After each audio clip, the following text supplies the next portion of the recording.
Good morning, students. Today we will be covering product life cycle stages कि क्या होता है प्रोडक्ट लाइफ साइकिल की स्टेजेस. ठीक है, तो बेसिकली प्रोडक्ट लाइफ साइकिल जो होता है वो होता है जब हमने न्यू कोई प्रोडक्ट प्रोड्यूस किया तो वो इंट्रोडक्शन टाइम पे कैसा कितनी सेल्स कर रहा है, देन ग्रोथ पे कितनी कर रहा है, मैच्योरिटी में कितनी कर रहा है और डिक्लाइन कैसे हो रहा है. तो प्रोडक्ट लाइफ साइकिल हमें एक साइकिल बताता है प्रोडक्ट का, जब वो इंट्रोड्यूस हुआ था, फिर जब वो ग्रो कर रहा था, जब वो मैच्योर हुआ और जब वो डिक्लाइन हो गया. ठीक है, तो इसकी 4 स्टेजेस हैं. फर्स्ट है इंट्रोडक्शन, ये फर्स्ट स्टेज है. This is initial stage require significant investment. जब भी हम कोई प्रोडक्ट लॉन्च करते हैं, ठीक है, मार्केट में, तो हम सबसे पहले उसमें बहुत सारी इन्वेस्टमेंट करते हैं, है ना. देन इज क्या क्या चैलेंजेस आ सकते हैं इंट्रोडक्शन में. सबसे पहले start with low sales. Maybe कोई मार्केट ही ना हो या बहुत थोड़ी मार्केट हो, लोग कम वो प्रोडक्ट खरीदते हो. हाई कॉस्ट, क्योंकि आप इन्वेस्ट कर रहे हो R&D में, मार्केटिंग प्रमोशन में. ठीक है, आप एडवर्टीजमेंट वगैरह दोगे, मार्केटिंग करोगे तो हाई कॉस्ट तो होगी. लॉसेस नॉट प्रॉफिट्स, तो क्या है कि लॉसेस ही होंगे मोस्टली, प्रॉफिट्स नहीं हो सकते, या थोड़े बहुत प्रॉफिट्स होंगे बट बहुत ज़्यादा प्रॉफिट्स नहीं हो सकते. Next is benefit of the introduction stage. Limited competition, the lack of direct competition is an advantage. ठीक है, कम कंपटीशन होगा, then high price.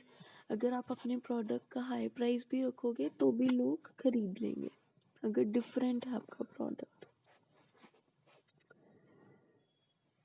Then product all about building the demand and establishing the market. Emphasis on promotion, production and developing distribution channel. जिसमें क्या है कि आपको demand build करनी है और मार्केट इस्टेब्लिश करनी है. Emphasis on promotion, production and developing distribution channel. ज़्यादा आपको एम्फोसाइज करना है प्रमोशन, प्रोडक्शन पे, ये सब चीज़ों पे. Next is growth stage. इसमें क्या होगा कि आप प्रोडक्ट को आगे बना रहे हो, उसकी एक वैल्यू बना रहे हो मार्केट में, तो जो सेल्स हैं वो इंक्रीज होंगी, प्रॉफिट मार्जिन इंक्रीज होंगे.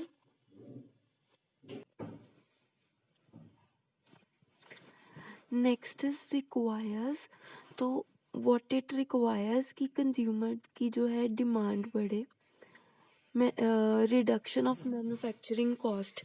जब देखो प्रोडक्शन इंक्रीज होगी, ठीक है, तो उससे क्या होगा, मैन्युफैक्चरिंग कॉस्ट कहीं ना कहीं कम होगी. जब हम ज़्यादा प्रोडक्ट को प्रोड्यूस करते हैं तो एक प्रोडक्ट पर पीस की जो कॉस्ट है वो कम हो जाती है. चैलेंजेस क्या हैं, इंक्रीजिंग कंपटीशन. ज़्यादा कंपटीशन होगा, न्यू मैन्युफैक्चरर्स आएंगे, वो अपना प्रोडक्ट प्रोड्यूस करेंगे. लोअर प्राइस, ताकि हमारी सेल्स ज़्यादा रहे हम थोड़ा सस्ता रखेंगे product. Then is different marketing approach. देखो अगर आप ग्रो करना चाहते हो आपको कुछ डिफरेंट तो करना पड़ेगा. जैसे आप कुछ स्कीम लगा सकते हो, जैसे एक के समथिंग लाइक ऑफर्स कि एक के साथ एक free product, something like that, कोई ना कोई ऑफर या डिस्काउंट, ऐसी चीज़ें, ताकि जो लोग हैं वो अट्रैक्टेड रहें. Benefits of the growth stage. Cost are reduced through economies of scale. Greater consumer awareness leads to the sales increase. ठीक है, अगर जो कंज्यूमर्स हैं वो अवेयर हैं तो उससे क्या होगा, सेल्स इंक्रीज होगी. Increase in profits both in overall amount and profit margin. ठीक है, सेल्स इंक्रीज होंगी तो प्रॉफिट भी बढ़ेगा. Then is typically profits are highest during the growth stage. अभी ये आ गई है, अभी हम ग्रोथ स्टेज डिस्कस कर रहे हैं. तो इसमें क्या है कि हमें और थोड़ा इन्वेस्ट करना पड़ेगा मार्केटिंग और प्रमोशन के लिए। Then this is third stage, maturity. इसमें क्या होता है, हमें बेसिकली ज़्यादा होता है कि हमने अपनी जो मार्केट क्रिएट की है, ठीक है, उसको वैसे ही मेंटेन करके रखना। तो इसमें चैलेंजेस आते हैं, सेल वॉल्यूम्स पीक। तो मार्केट जो है वो सैचुरेटेड हो जाती है क्योंकि जो सेल्स हैं वो एक पीक पे पहुंच जाती है। मार्केट शेयर जो है वो कम भी हो सकता है, इसलिए हमें अपना मार्केट शेयर जो है मेंटेन करना पड़ेगा। प्रॉफिट्स धीरे धीरे कम होने लग पड़ते हैं, कम प्रॉफिट होता है, मार्केट शेयर भी कम हो जाता है। बेनिफिट्स क्या हैं कि reduction in cost, economies of sales and production efficiency. क्योंकि बहुत सारी प्रोडक्शन मास प्रोडक्शन होती है, तो क्या है कि कॉस्ट जो है मैन्युफैक्चरिंग कॉस्ट वो कम हो जाती है प्रोडक्ट की। Then is increased market share through differentiation. अगर हम एक ही प्रोडक्ट्स के डिफरेंट कुछ, जैसे डिओड्रेंट है, उसके डिफरेंट साइजेस निकाल देंगे, ठीक है, बॉटल्स के, तो वो डिफरेंशिएशन आ जाएगी ना। उससे क्या होगा, डिवर्सिफिकेशन हो जाएगी और लोग अपनी ज़रूरत के अकॉर्डिंग प्रोडक्ट खरीद सकेंगे, ठीक है। Next is an innovation will maintain और इवन इंक्रीज मार्केट शेयर।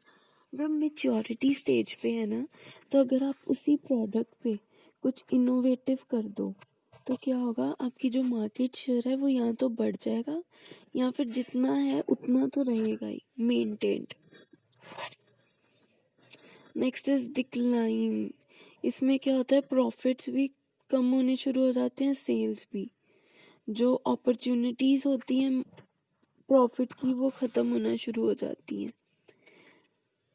तो चैलेंजेस क्या हो सकते हैं, मार्केट मार्केट डिक्लाइन होना शुरू हो जाती है, सेल्स कम होती है, प्रॉफिट्स भी कम हो जाते हैं, प्रोडक्ट जो है वो ख़त्म होना शुरू हो जाता है मार्केट से। बेनिफिट है कि चीपर प्रोडक्शन, अगर आप अपने जो कॉस्ट है उसको कम कर सकते हो तो आप चीपर प्रोडक्शन कर सकते हो और चीपर मार्केट्स बन जाएंगी, क्योंकि प्रोडक्ट चीप होगा तो मार्केट्स भी चीपर हो जाएंगी। Next is product life cycle stage decline. In the decline stage, product can still be viable. Successful manufacturers focus on effective product life cycle management. तो अगर आप अपने प्रोडक्ट को मार्केट में रखना चाहते हो तो आपको थोड़ा सा फोकस करना पड़ेगा प्रोडक्ट के ऊपर। तो आई होप ये आपको टॉपिक क्लियर हो। If there is any doubt let me no.